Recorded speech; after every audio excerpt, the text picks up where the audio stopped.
G'day there and welcome to another blakus video. I feel like I start every video like this, but it's been too long.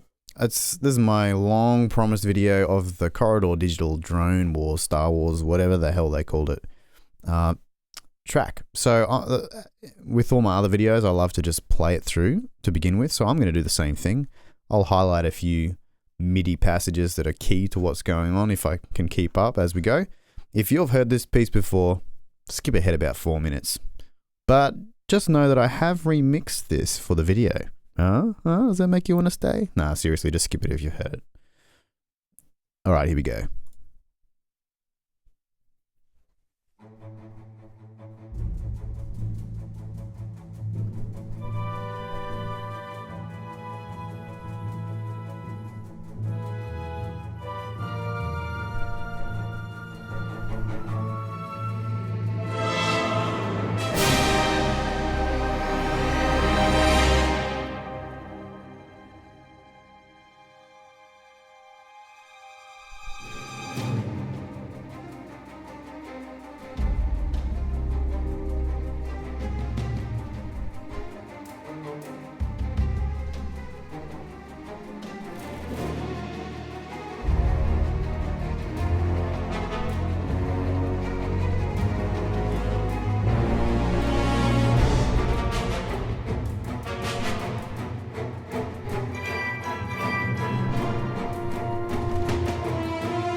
Cool. All right. So that's the song, if you haven't heard it before. So how did I write it? Well, the brief was from the Corridor Digital guys. By the way, thanks to Casey Edwards for this gig. poor dude was too busy to do it, but I was more than happy to take it on. So thanks, buddy. If you haven't checked out his music, you should check him out. He's done heaps of stuff with Corridor before. Love his work. Great stuff. The brief was pretty simple. They wanted it to feel very Star Warsy, and they also wanted it to be kind of like John Williams meets Hans Zimmer. Now, those are very different worlds in my head, but I mean, when you say that, you kind of know what they want. They want John Williams that's kind of accessible to everyone. I don't know how to say it, but they wanted like a new John Williams, if you know what I mean. Now, the approach that I took was to, instead of trying to mash those two together too much, I started off in the first 2.5 minutes of the track, as you would have heard, just trying to be John Williams, but a really like crippled version of him. And then I knew I was going to finish with like a more, I guess you could say, Zimmer or trailer version of the track. So that was my way of addressing all right, well, we want Hans Zimmer meets John Williams. Now, whether I achieve that or not, I don't know, but let's explore it a bit more and pull it apart. I did a similar thing to this actually with the Hobbit track that I did a few years ago, where I started sort of more traditionally, more classically. I started more Howard Shore in that one, and then sort of ended up more trailer. Well, this one just started more John Williams-ish. And then ended up more trailer. So, and I really liked how that turned out. I liked the feeling. I liked the tension that it built, and then the kind of release with the simple chord structures at the end. Excuse me. So yeah, and I think it worked pretty well in this one too. I'm a teacher. Like I'm a trained teacher, and I've been teaching now for 5 years at a school. And one of the things that we always try to make sure we do as teachers is when we're teaching new concepts, is we go from the known to the unknown. Okay, so in some ways that's kind of what I feel like these tracks and this track's done. I've sort of tried to flash John Williams and Star Wars in people's faces, keep them familiar, get them on board, hold their hands a bit, and then kind of move to the slightly unknown, yeah? And in that's about the 2:30 part, this part here. Well, it's known, but I'm giving it to them in an unknown way. And I think that journey of going from the known to the unknown is pretty special. And I think that if I had have just given a track that was like this the whole way through, people would have loved it. It would have worked probably.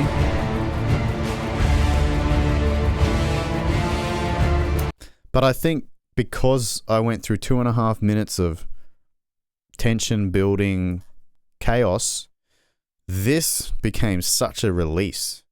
If you look at the YouTube comments and in SoundCloud comments, which I'm very flattered by the way, most people seem to lose it around this mark here.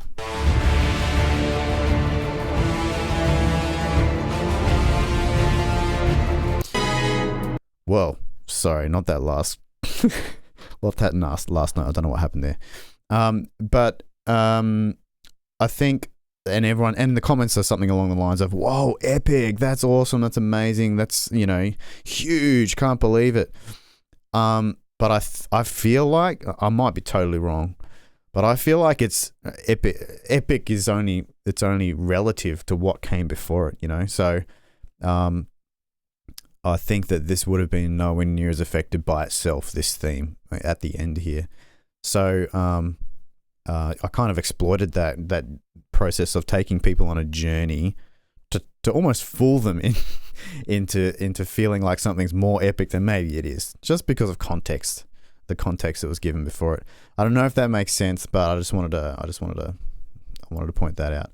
Just in case you haven't figured it out already, this video is probably going to be long. It's probably going to have a lot of talking in it. If that's not your thing, you might want to go watch someone else. So the Corridor guys, I only had a couple of days to do this. They gave me about a week, but because of another deadline, I only had about 3 days. Would you believe that first 2.5 minutes with all this kind of stuff? That took me the 2.5 of the 3 days. This last part here, I knocked out in about an hour. I'm not even exaggerating. Simple chord progressions. I just took the melody and stretched it out and changed the chords. You know, the old trick that's been used before.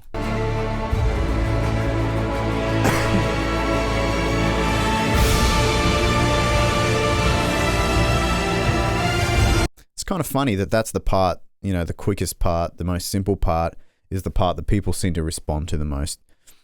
I'm hoping they responded well because of everything that became before it too. Back to the whole context thing. But in reality, it's a good reminder and one that I always welcome, that simple is good.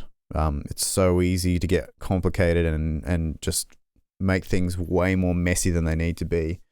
So, yeah.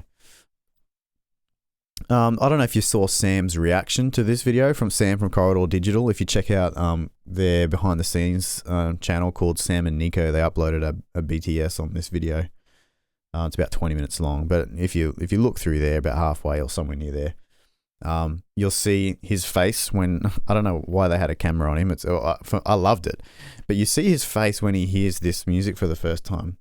I sent them through numerous versions of this track in the days leading up, in the 2 days leading up, but his reaction in that video is not hearing, you know, this Williams stuff. His reaction is hearing that 2:30 mark when the trailer version of the theme comes in, and I could tell that. Oh, by the way, that's probably one of the coolest, most satisfying moments as a composer for me in my short little career so far. Seeing Sam's face and his reaction to the music. If any of you guys are composers out there, one of the most scary feelings is the first time your client hears the track. I don't know. I always can't relax until I know how they've responded. But seeing his face, I mean, I write music because I love it, you know, and I do it for me. But when you see people enjoy your music that much, it's really nice. It's a great feeling. So thanks to all you guys too, who some of you have written really great stuff about my music, and I really appreciate it. Anyway, before we get too soppy, let's move on. Alrighty then. I didn't have a plan when I wrote this. I'm not proud to say it, but that's the truth. I was writing it bar at a time, feeling my way through the dark. I don't know why. I just, because of the short deadline, I kind of felt like, oh no, I got to get started. Yeah, it's the way I always used to write, and I hate it. I always look back on tracks where I've written it without a plan, and I feel like it's chaotic. And it feels chaotic when you're writing it. You got no idea where you're going. I think the only thing that saved me in this track was the fact that I kind of knew how I was going to end it. I knew that I was going to aim towards 1.5 minutes of solid, just trailer version of Star Wars theme. So yeah, I mean, I highly recommend that you don't wing it if you're a composer looking for new workflows and stuff. I find the best workflow for me is sketching everything by piano first, knowing exactly. No, excuse me. I should not have eaten what I ate tonight. What was I saying? Oh yeah, by far it's way more productive for me to do a piano sketch then do my orchestration, and then do my mock-up tweaking, then do my there's one other step. I don't even know what I was going to say. Oh, then get into the mixing side of things. So separating all the processes for me really speeds up everything, and all the little processes then feel fun. This wasn't fun.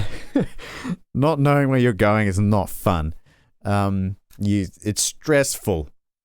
Every time I would send Sam and Nico an update over the 3 days, I'd hit export and then go to sleep and not know what the hell I was going to do the next day. It's not a nice feeling. But I'm really fortunate that maybe I've had enough practice winging it over the last couple of years, but this worked out all right. What was I going to say next? All right, I think we'll start getting into some of the orchestration decisions that I made during this track. I'm not going to talk a whole bunch about the libraries and VSTs and stuff that I used in this. There's a couple reasons for it, but one of the main ones is that I don't really think that's as important these days. We have so many tools. I mean, as composers, there are so many great libraries. It's often hard to choose which one you'll use. I don't think that's as important as other decisions, like how you choose to use the libraries that you do have. And I'm not just talking about the way you choose to use the MIDI CCs. I'm talking about the way you choose to orchestrate, the libraries that you have. I think that's probably, in this piece in particular, what saved me also, is that I think I used okay orchestration. When I solo some of these sections, you'll hear, and I definitely hear, there's orchestration gaps. You'll hear some voices that are missing from chords and things like that. And for this mock-up, it works fine. But if I was to sketch it out, or if I was to write out parts for an orchestra, I'd be on that and fixing that. But I'm not going to stress about that too much today. So yeah, please don't judge me. I'm looking at you, Mike Vedder. He's probably not even going to watch this video. I love you, Mike. All right, so let's go through it.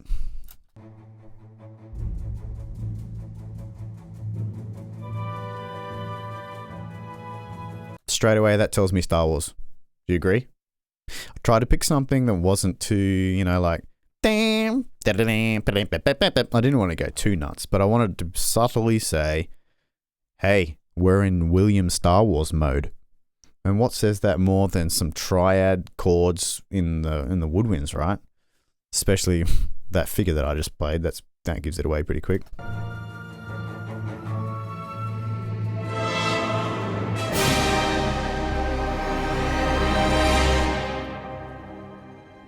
Pretty simple stuff here.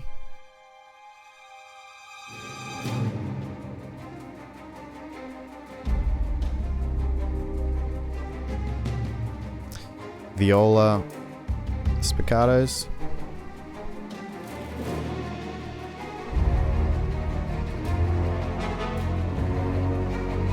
Yeah, and I just added little bits of Williams flavor all through it. I feel like a hack because I'm not Williams, but I like to think I could be one day, but no way. So those little things, those little giveaway things, like these stupid trombones. That's, I don't know. To me, that just feels Williamsy, so I just did it. Same with that. More Star Wars themes. That little horn line was me trying to be kind of funny with this theme.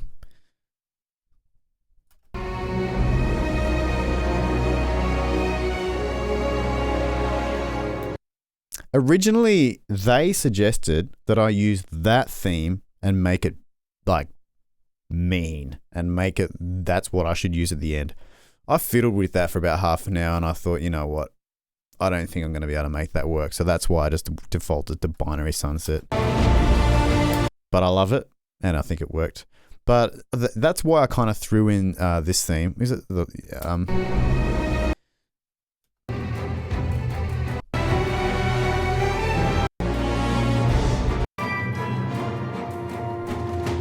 It's not even close, actually. You wouldn't even recognize it. I messed with it too much, but yeah. We know this theme as well. What's going on in strings? I was trying to keep up pace during all this. I didn't know how to do it, but with pulses. I kind of forget you guys can see me. Oops.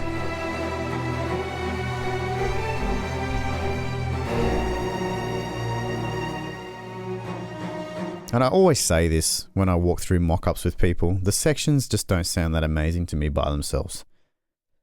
I think if I had a real string section play that, I'd be all over it. But our saving grace with mock-ups is good orchestration. And when you combine, decent string parts with decent brass parts, our brains get tricked a little bit, maybe just a tiny bit, into thinking for a second that it's real. Maybe, just for a second.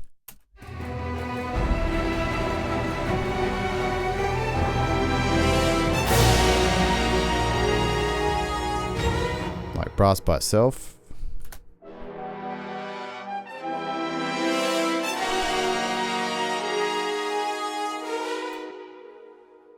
Wow, there was some pretty dodgy stuff in there. I don't know if you heard it. I'm not playing it again. Sorry, I hate doing this. But you get what I mean.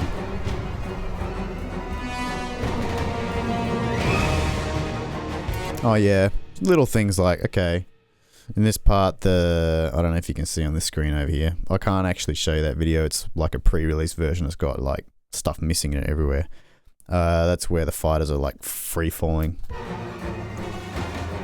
Kind of kept it chaotic. Even the tempo's a bit chaotic there. You can see up here my tempo. I messed with it heaps there.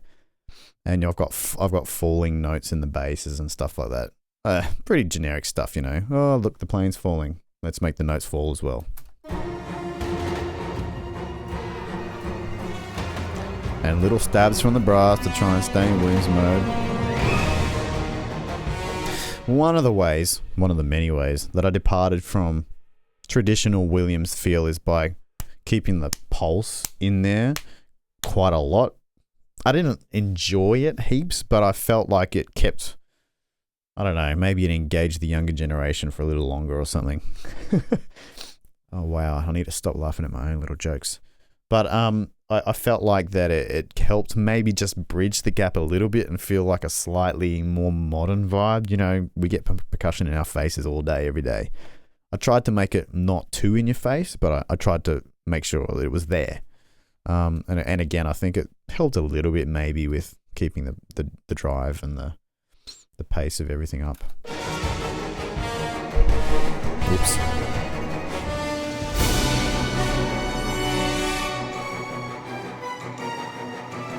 Just strings doubled with woods. Change in texture. During this part, with the first fighter's out of action. He feels like it looks like he's escaped. Yay, everything's a bit happy. So I made it sort of broad. It's an aerial shot too, so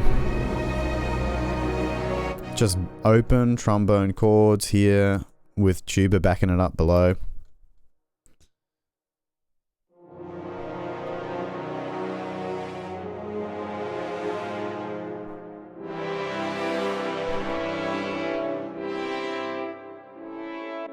Once again, throwing in that little riff every now and again as linking ideas. Just in case people forgot this is Star Wars. You know what I mean? Alright, and yeah, like the lasers and everything and is gonna make them forget. There was one little kind of leading line in that brass that I wanted to accent just a little bit. I'll show you.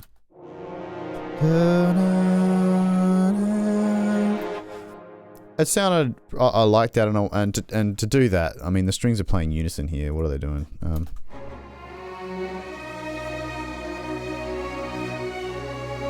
But can you hear the violas? I just accented that one line just a tiny bit with the violas. I decided the violas didn't need to unison with the cellos and violins in this part.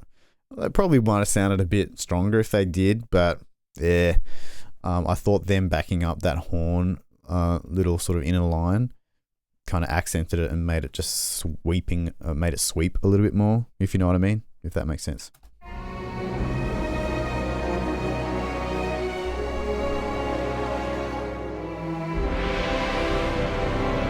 Modulation. Uh-oh, stuff's not alright. Another fighter just appeared. Back to action. Percussion comes back. Building little string lines. I don't even want to play this by itself, but let's see what it sounds like.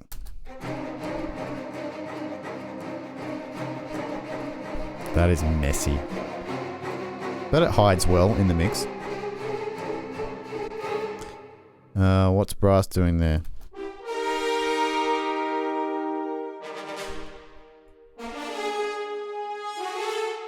Just little bit of flair here and there. Doubled with some woodwinds.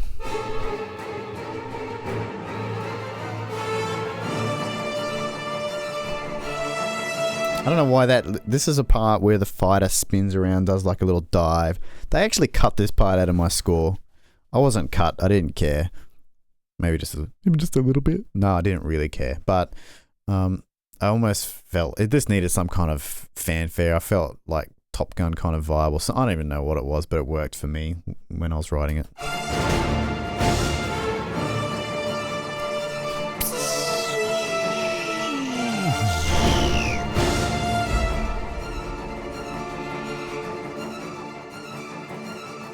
Okay. About when I sent this, I actually sent Sam a track that stopped here. And he's like, dude, this is great. I love it. I love how you're moving from, you know, Star Wars theme to Star Wars theme. It feels really Star Wars. I could tell that he was happy and loved it, but I could tell that it wasn't Zimmery enough yet, if you know what I mean.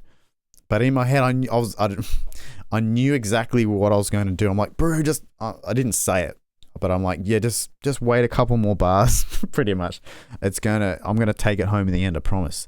So it was kind of cool that I had the trust. Well, you know what, they had to trust me. We didn't have time for them not to trust me. So I was kind of in a nice position where I just kept doing what I was doing. I knew. And I hoped that what I was doing, they were going to be happy with. And in the end, if you've seen the video, yeah, he was pretty happy.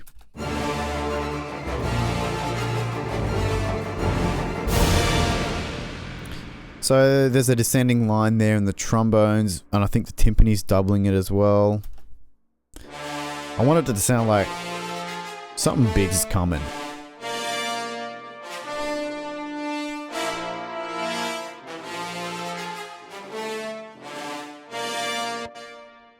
Okay, so the tuba is actually descending. Trombones are actually going up.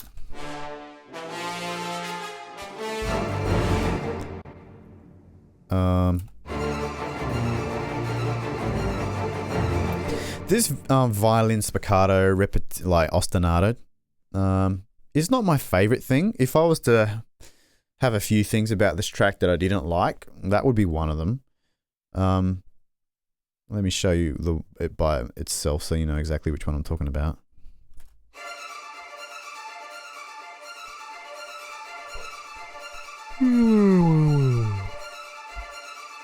But it serves its purpose in this orchestration. It's there to build tension.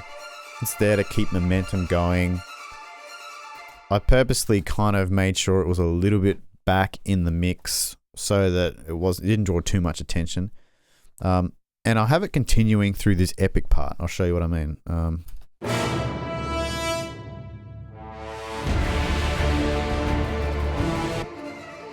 Still there, octave down.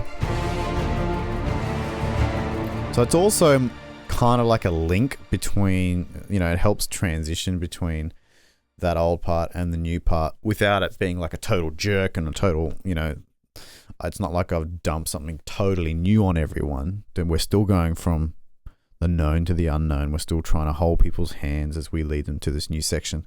I mean, that's just one very small part of how I've decided to do that. But I don't know. I think I could have come up with a better figure there that doesn't grate on my ears so much. But yeah, anyway, let's go back. Did I miss anything?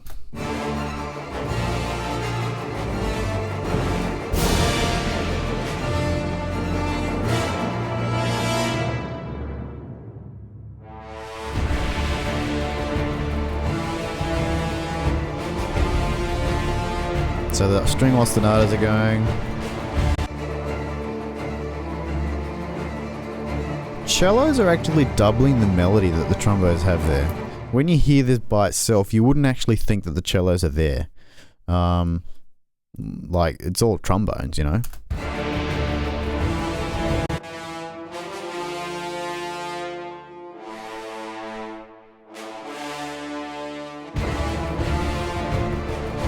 But it just helps fill it out more, helps round it out more.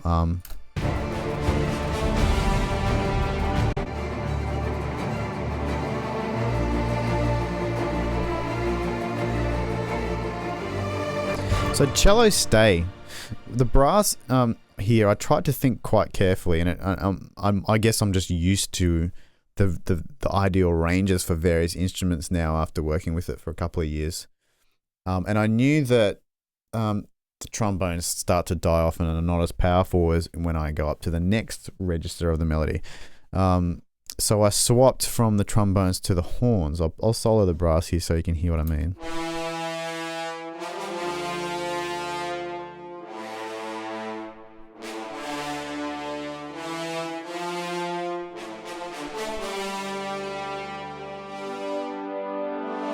Yeah, I love this. This is where, okay, we've established the timing, we've established the direction that we're going.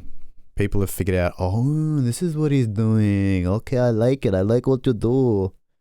I don't know what that was, sorry. And now, as soon as trombones finish their melody, boom, you're on chord duty.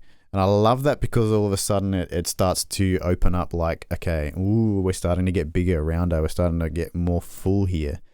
I could have added, you know, up here, I've kind of got like double take strings here, as in like, I'd be doing a stripe session here where I've got all the strings doing spiccatos as well as some legato stuff, sustained stuff rather, so that, I don't know, it's pretty common these days in this style of music. It's nice to have that drive of the spiccatos as well as the sustain and the warmth that the strings bring. So, I mean, there's nothing stopping me. I'm using sample libraries. I could have just filled out this brass melody with more trombones underneath. With nice chords. But once again, it's a lot of this is about, okay, trying to save your big guns for when you need them the most, right? So, and also I kind of do like trying to stick to somewhat traditional orchestration and things that would be possible for a real orchestra to play. I think that's important. Apart from strings. I'll abuse the hell out of the strings. But,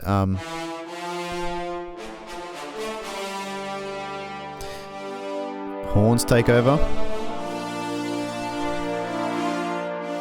For me, that's a goosebump moment. I don't know if any of you get goosebumps. I'm not so much in this solo of the brass, but in the whole orchestration, as soon as those trombones come in with that chord, and I don't know what it is, if it was in a, I don't know what it is, but I just love it. Let me just play quickly.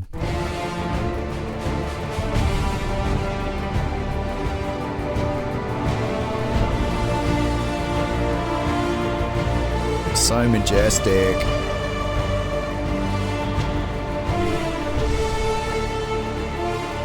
Now I haven't used up all my guns. I've purposely saved my trumpets. Next level.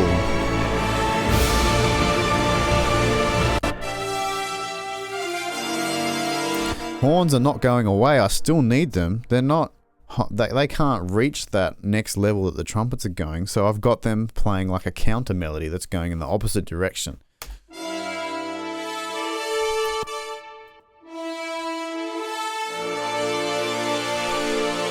Trombones are still there.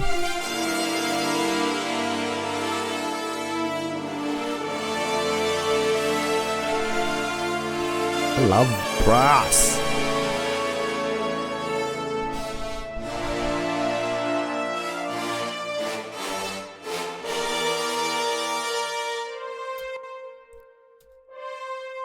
Alrighty. I think I've talked about this in other videos. One of my favorite orchestrations. Trombones doing their chords. Sorry, I'm randomly skipping through bars. Chords, trombone backing it up. Horns and trumpets melodically doing something. So, brass is bringing the emotion here. I do like this little lead in from the strings too. I wanted strings to be noticed here. They're about to double like the trumpets. They're not going to really stand out there, but I kind of wanted to draw people's ears and say, hey, strings are here too. We can bring emotion too. And I thought a good way to do that was just to bring them in with a nice little couple note sort of intro there that really harmonically stands out. You'll hear what I mean here. So listen for the violins. I don't know if you could hear it, but this is what they're doing. That was a fail. It might help if I solo the right track. LOL.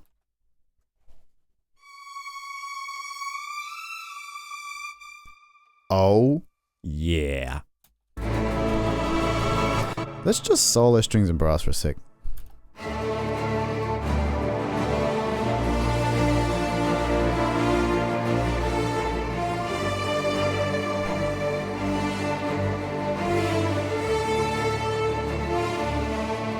Listen to the violins. Do they get your attention?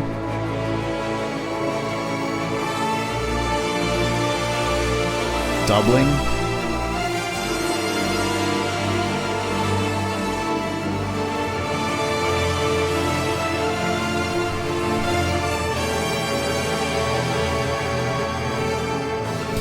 I could have. You can hear the don't in the bass. I still wanted the pulse from somewhere. Brass are taken up. They're doing the sustain emotion. The rest of the strings are really kind of starting to join in on the sustain action now too. I've kind of got cellos and basses keeping that pulse going a little bit, as well as the percussion, obviously. There's timpani in here, lots more than there was in the last section.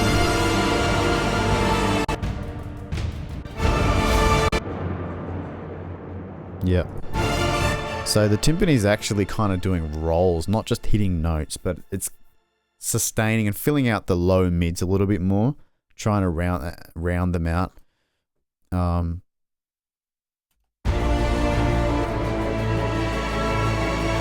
It just tends to add intensity.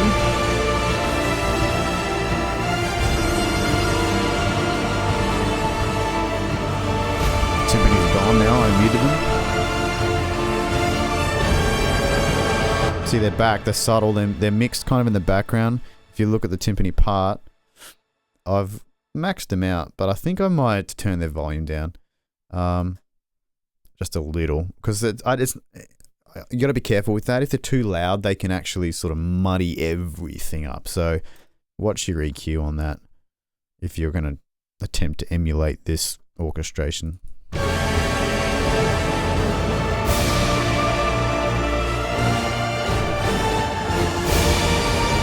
Now those little hits, they actually lined up with something in the film. So I wanted to emphasize that in all of the mushiness and the emotion of what was going on, and because I'm using samples, trying to get that kind of emotion through on those hits. Don't. It wasn't coming through as much as I wanted it to.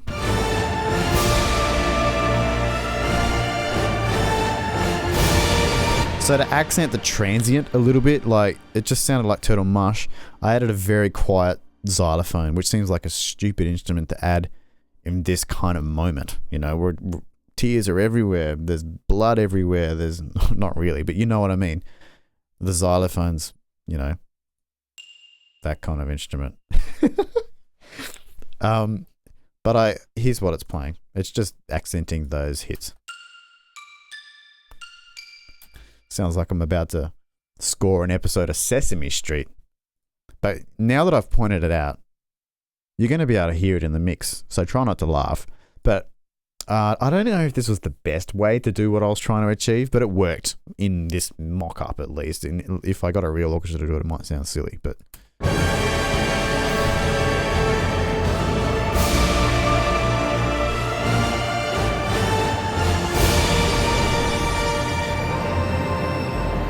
Just to add a bit of clarity to a very emotional and teary orchestra. All right, I know. Anyway.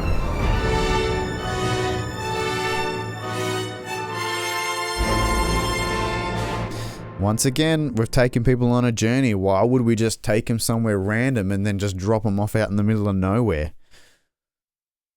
I wanted to take them somewhere new, but I didn't want to leave them out in the desert. So I've brought back this old theme that's come up through the whole thing. You know, we even started off with this. Well,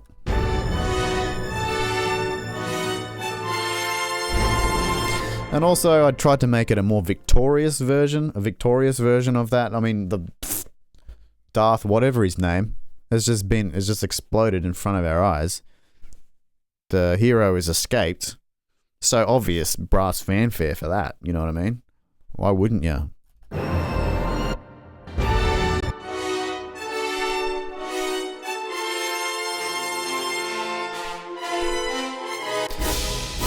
A little tip with brass stuff.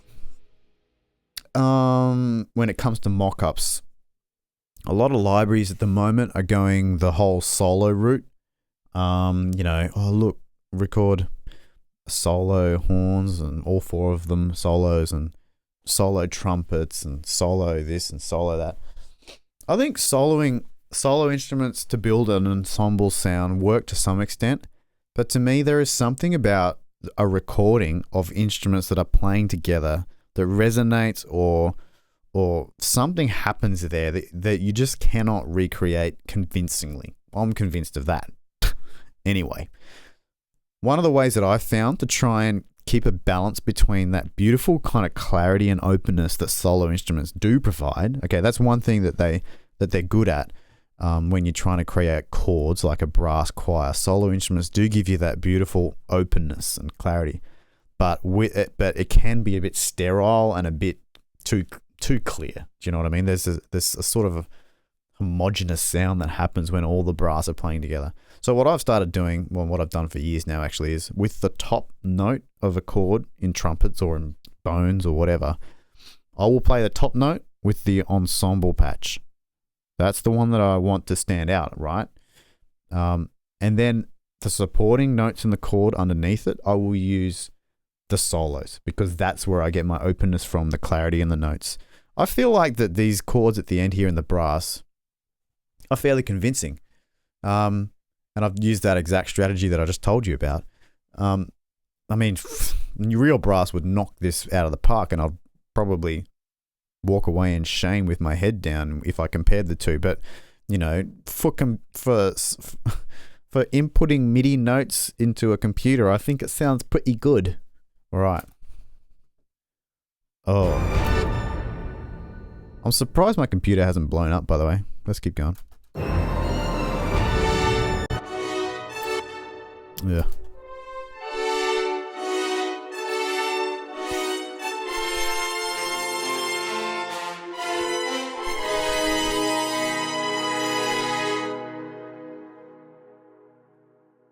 Nice. In context.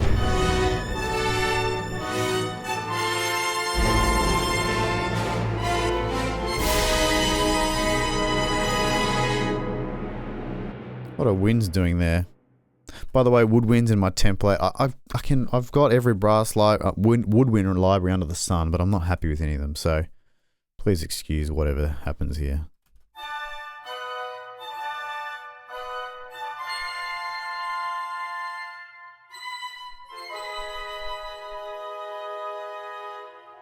Yeah, alright.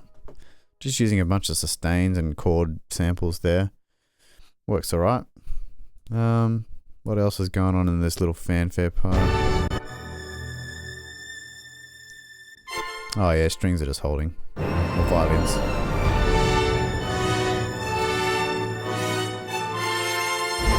I love how that modulates, and I like how that note's actually towards the end of that epic melody, but when you hold it out and you change the chords underneath it, it takes a different place. I love doing that. I love keeping the melody the same somewhere, but then changing what happens underneath it.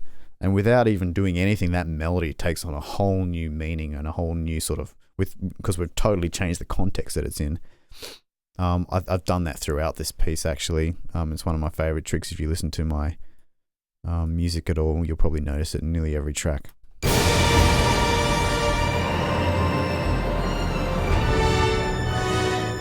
There are a few little things in here, like a little sub drop and stuff, which are a bit gimmicky, but the ship was just going down and exploding, man. I was just trying to give the sound design guy a bit of help.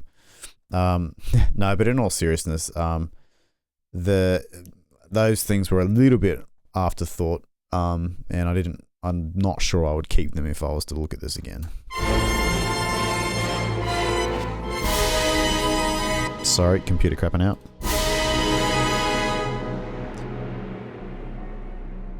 And this part, I could probably do better, but typical just Williamsy stuff.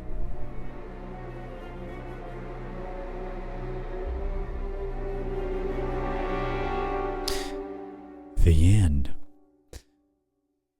Right. Percussion I don't think is very interesting to look at through this piece. There's a few things I'll point out. One of the only other thing that I tried to do in this piece to try and give it a more, I guess you could say modern feel, is I did include like a shakery kind of sound throughout nearly all of it. Some of you might have noticed. I did try to make it not too far forward in the mix so it wasn't distracting, but I did want it to be fairly prominent. And what this does is it keeps the rhythm throughout the whole thing.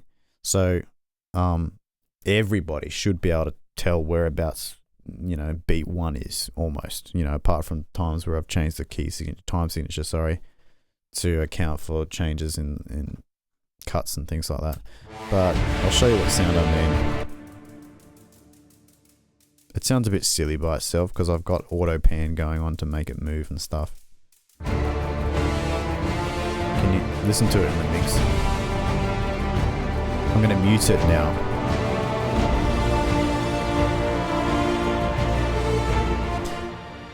Now muting it could easily work without it, but I feel like it just helped a little bit. So one of the things that I think helps that is the cellos. They've got a similar kind of high frequency content in their spiccatos.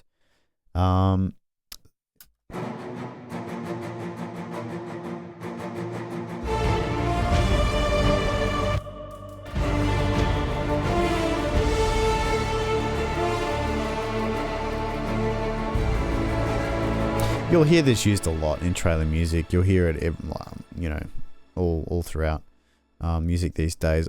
Just a high clicky kind of sound. It's usually drier than that, and it's usually more forward in the mix. But I didn't want it to make this too extremely different from the first part that came before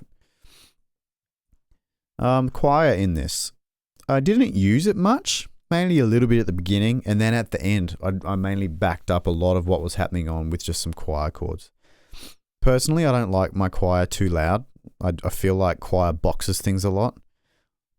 But I think when you put it lower in the mix, and it just, I don't know, there's something about human voices that just empower things. Empower things. Oh yeah. And so I really love that. Here, I'll show you what I did.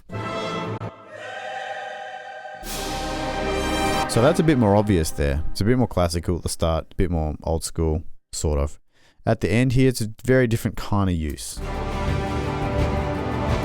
So you'll remember in this new theme when the trombones took over, and then the horns joined. As soon as the horns joined in, I got the choir in unison with them, or double.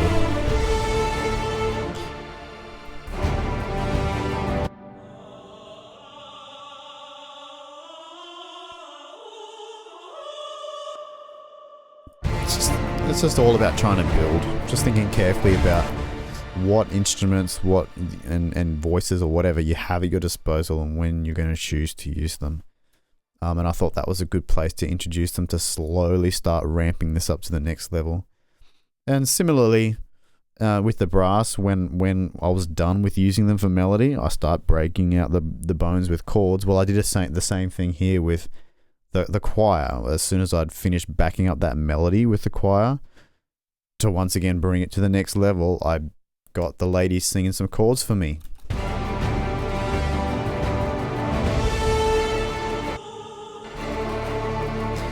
Chords.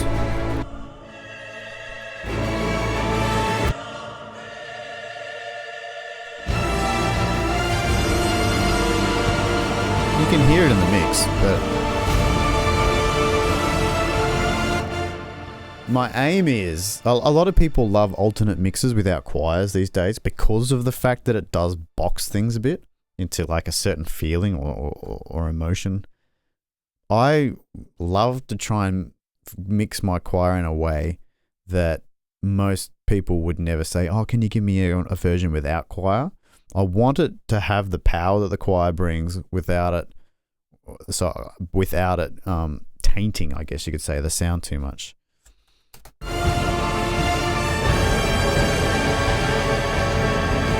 See, if I play this without the choir,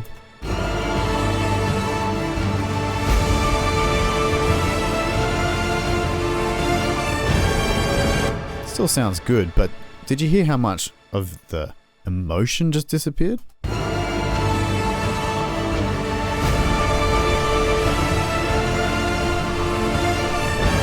It's great. It's dramatic. I love the drama.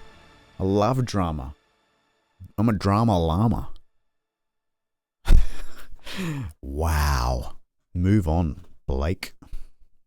The only other interesting thing here to maybe some people is that I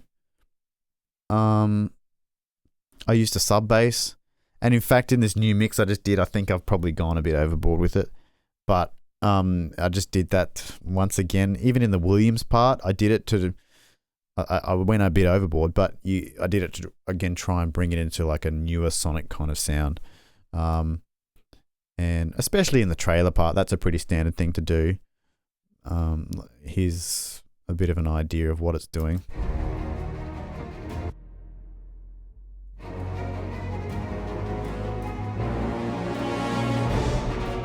And in fact, listening back, I would probably remove some of these sub things now, because I talked earlier about how, you save some of your guns, save your big guns for later.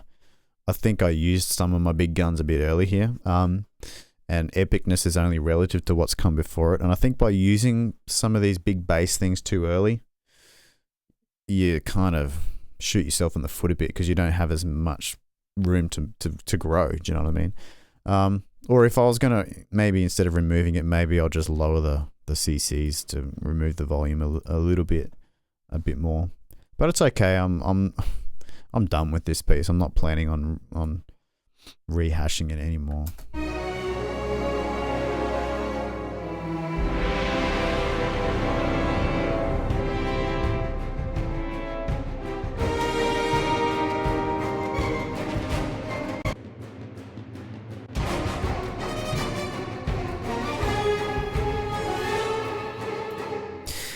Well, look, I don't think there's a whole lot more that I can say about this. I didn't really walk through heaps of MIDI because there's nothing really special about it. Look, all of this is pretty standard. A lot of it I kind of went in and sort of normalized or compressed a bit with the MIDI data. I didn't, a lot of it's quantized. The only thing that I did do is in a lot of places I did try and inject more life into things by using the CCs quite a bit. Like this is the timpani rolls here.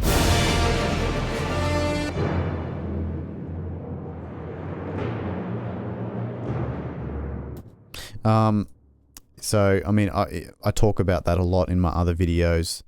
So I didn't really cover that a lot in this one.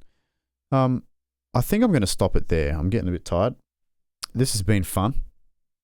Kind of forgot that camera was there during this video. So if I did anything embarrassing, just pretend you didn't see it. Guys, thanks for joining me in this video. If you have any questions or comments, please feel free to leave them in the comments below. I will do my best to answer them. I've been a bit slack at that in some of my past videos, but trying to get back into it. Some of you may know I'm doing this full time starting next year, which I'm super excited about. I'm hoping that leaves me a bit more time to sort of maintain this channel a little bit better as well. So yeah, looking forward to the future. Thanks so much for sticking with me through to the end. Legends. Catch you later. This is Blakus.